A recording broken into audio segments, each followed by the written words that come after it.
I heard on the news that Iran might have nuclear weapons. I think that the government might have no choice but to intervene. Intervene? Do you mean use military force? Well, yeah, I guess. What choice have they got when they know that Iran is building nukes? Did the news say Iran definitely does have nuclear weapons? Or did it just say it might have them? You're saying it hasn't got nukes? It is unlikely. Why do you say that? Making functioning nuclear weapons is not easy, and is very expensive. The Iranian nuclear program is a very long way from achieving that. The whole idea that Iran's nuclear energy program is a cover for making nuclear weapons, at this stage is ridiculous, and looks like an attempt by Western powers to make a pretext for justifying aggression. But what do they need nuclear power for? They've got all the oil they want for generating energy. So has Saudi Arabia, and they also have a nuclear power program. Nuclear energy is cheap compared to oil. Oil is far more valuable to Saudi Arabia, or Iran, as an export. Having been subject to US economic sanctions for over 3 decades, Iran has more need to generate revenue from oil exports. Generating nuclear power is in its economic interest. Of course, having nuclear weapons would also increase Iran's power on the world stage, but this is true of any country. It does not mean they are making them. But that's the problem. They are making weapons. They are hiding their weapons program from inspectors. Why won't they let the UN see what they're really up to? Isn't that what the news said about weapons of mass destruction in Iraq? Well, yeah, I guess. But can we really trust Iran? Do you mean can we trust Iran with nuclear energy? Well, we can't trust them if they won't let inspectors see their nuclear facilities. But they have allowed inspectors access. What do you mean? On February 1, 2012, the International Atomic Energy Agency reported that UN nuclear inspectors back from a trip to Iran to discuss its contested nuclear program stated the country is committed to resolving all outstanding issues and described the visit as positive. The Iranian nuclear energy program is not new and far from secret. It was in fact launched with US help in the 1950s. So, they could have made nukes then? No. The history is as follows. Iran's nuclear program was reliant on uranium supply by, and assistance from, mostly the US and France. This ceased when the pro-West government was overthrown in 1979. Money Iran had invested in the companies assisting them was never repaid. In 1981, the International Atomic Energy Agency agreed to assist Iran in the production of fabricating nuclear fuel. Under US pressure, this was halted. China also had offered to help Iran continue its nuclear program, but again this was halted due to US pressure.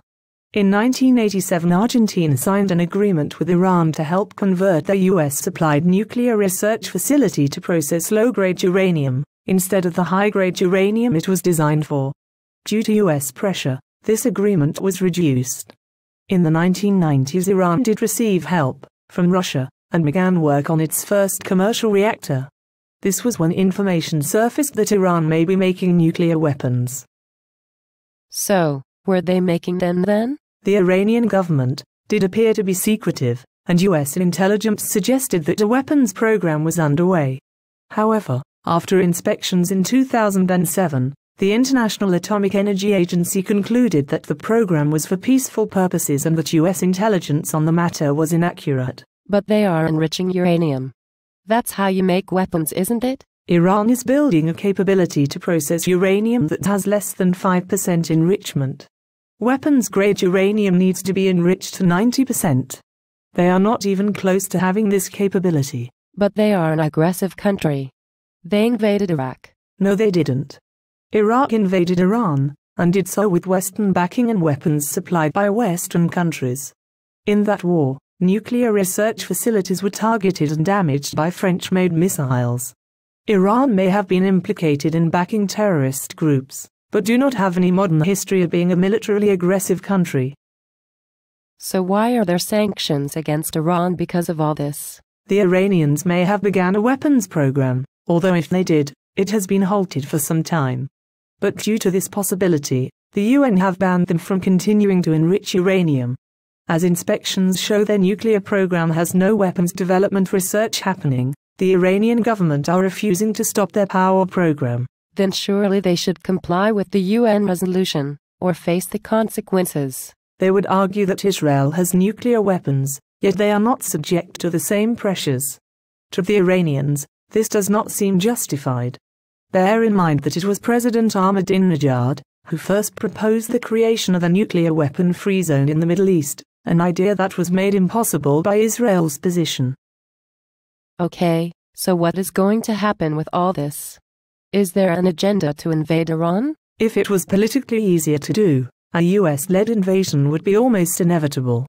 But Iran's ties with India, Russia and China, as well as domestic public opinion in Western countries, would make this very difficult currently. Currently? Yes. A prolonged diplomatic campaign, with trade incentives, could persuade other powers to passively object, but not react in a significant way. This is what happened with Iraq. And domestic public opinion can be shaped, or ignored, as also happened with Iraq. They couldn't fool the public a second time though, could they? Well, the difference compared to the WMDs in Iraq is that the perceived Iranian threat is a nuclear one. This is more serious in most people's minds. The game has been upped, and even though expensive sanctions have already severely crippled Iran's nuclear program, it would seem reasonable to resort to military intervention. The thing to look out for is whether there is evidence for a weapons program. So far there isn't. A spokesman announcing, "The Iranians are not showing the inspectors what our intelligence says they possess," is not evidence. It is hearsay, and not a basis for war. So is this all about oil then? Partly, and it is also partly about concern over nuclear development. But by far the greatest threat to US interests is not that of a new potential nuclear power, but that Iran is selling oil for gold and other currencies. This is largely caused by Western sanctions, but the result is, Iran, one of the world's major oil producers, is no longer trading using the dollar. How is that such a threat? It is another blow to the economic dominance that the US and its allies have enjoyed for over a century. That economic empire is in decline. If it can do so, that empire will take steps to protect its own interests and maintain its power. The worry is, those attempts may become increasingly desperate and increasingly dangerous.